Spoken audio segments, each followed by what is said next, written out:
Well, g'day and welcome to another edition of Chewing the Fat. We're down here today at the South Australian Aquatic and Leisure Centre at Marion. We're joined by a couple of swimmers who we could see next year in Tokyo 2020 competing for Australia. To my left is Travis Mahoney and to my right is James McKechnie. Great to have you on Chewing the Fat, boys. No worries, mate. No worries.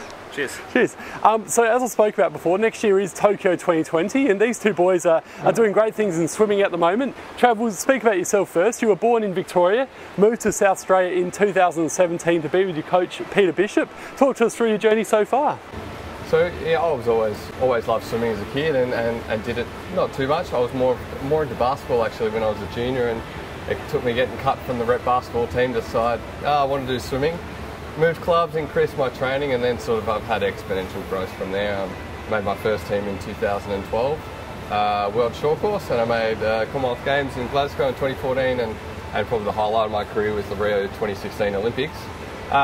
Post Rio, obviously I was extremely proud of how I performed. I did a PB, made the final, achieved all the goals that I'd set out to achieve, and my coach had decided that he'd had enough of coaching and he was going to retire. So it sort of opened up.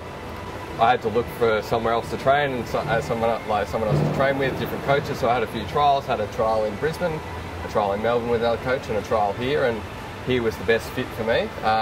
Bish is a legend. I'm sure if anyone has ever met him, he's just full of energy and he's really good to keep you motivated. And obviously this centre is the best place to train in Australia, hands down.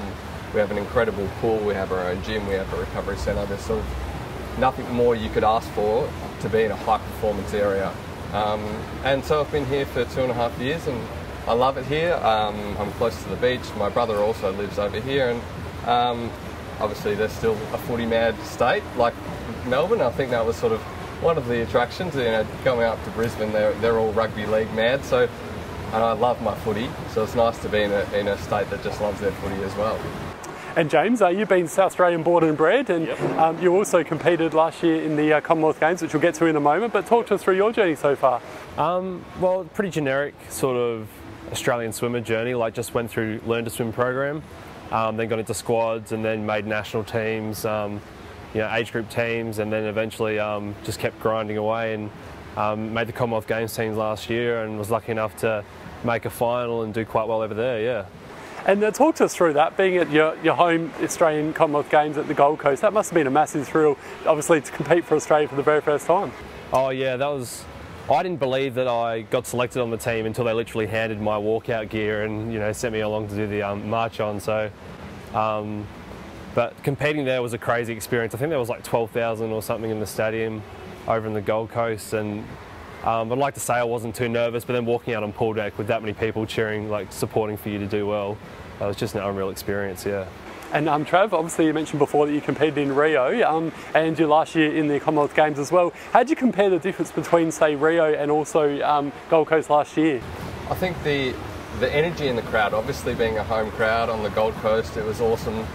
In Rio, you sort of had to imagine that they were cheering for you, even though they may have been cheering for someone else. That was sort of something one of my old training buddies, he said, when you walk out and hear the scream of the crowd at the Olympics, just don't think they're cheering for anyone else, think they're supporting you. But then when you're in Australia and you know they are supporting for you, and it's sort of like a real buzz just to be able to compete on home soil, and for my extended family to come over and see me compete and race internationally.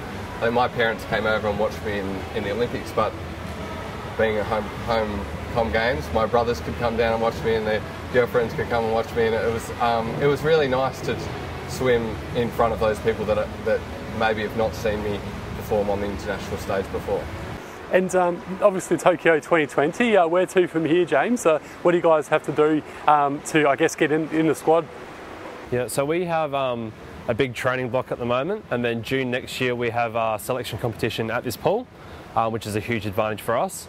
And for most people, you have to place top 2 in your race and make the qualifying standards set by Swimming Australia, which is based on top 8 in the world, which would have been set by the races at South Korea at the World Champs last month.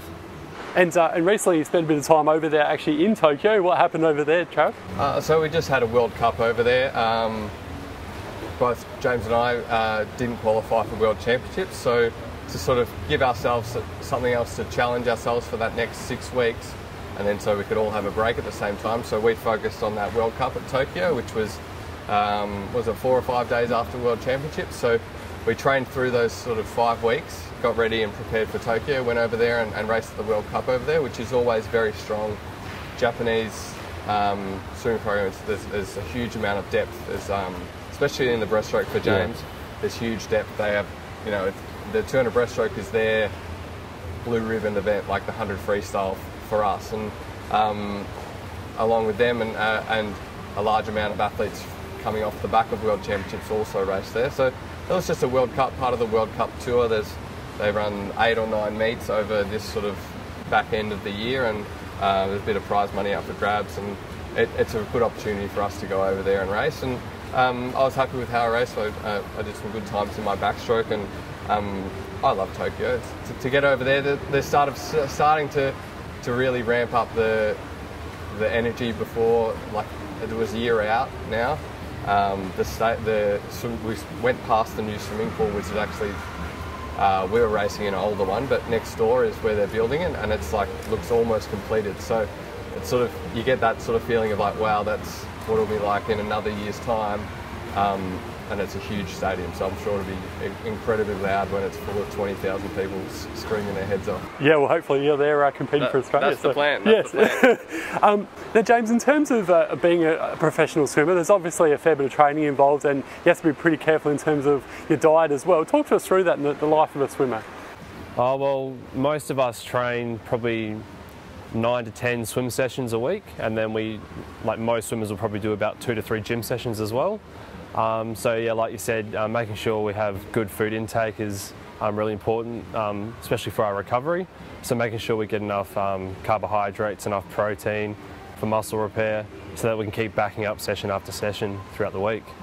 And Trav, what's your sort of thoughts on it in terms of, you follow a similar pattern to James? Or? Yeah. I think that just getting your food in and recovery in immediately after those hard sessions is sort of key. I think that's something that anyone who's sort of just beginning in sport or even just working out, I think it's just making sure you're getting that immediately after your workout. You're getting your nutrition in, getting your protein in for muscle repair, and obviously we've both been doing it for a very long time.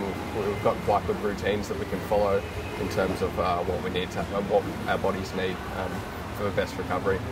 And outside of swimming, James, you're a sports engineer. Talk to us through all that and how that all works.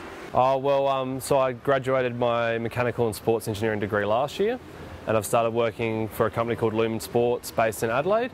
And so we deal with all sorts of sports technology for elite sporting teams. So a lot of AFL teams and pro cycling teams. So any sort of data they collect from sensors, we collect and then analyse that and then give it back to them on like a web-based format. So you log into an app, and you can see, you know, this player's run this far, he's training this hard, things like that. Okay, very interesting. And James, you're doing a Bachelor of Business at the moment, specialising in marketing. Where to from here for you once you finish that? Well, that's the plan. I'm just studying part-time online, just sort of chipping away at the moment. So at this stage, I should be able to graduate early 2021.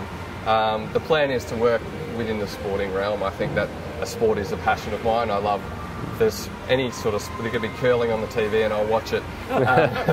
Anything competitive, and I enjoy it. So, and I'm also really enjoying that marketing side of it, looking at people's behaviours and how they interpret different stimuli, and like how you can sort of best use that to build brands and stuff like that. I just really am enjoying it, and so sort of pie in the sky kind of thing would be either a large sporting organisation. My dream is to go work in there for an NBA team. That would be incredible, or the NBA. But obviously that's a big dream, so I just want to work within the sporting realm because that's a passion, and I think I would really enjoy it. I think you made a pretty good decision there. Yeah. So, and let's finish on a light note, boys. Yeah, obviously you mentioned before there's 9 people in the squad. Who's your funniest teammate and why?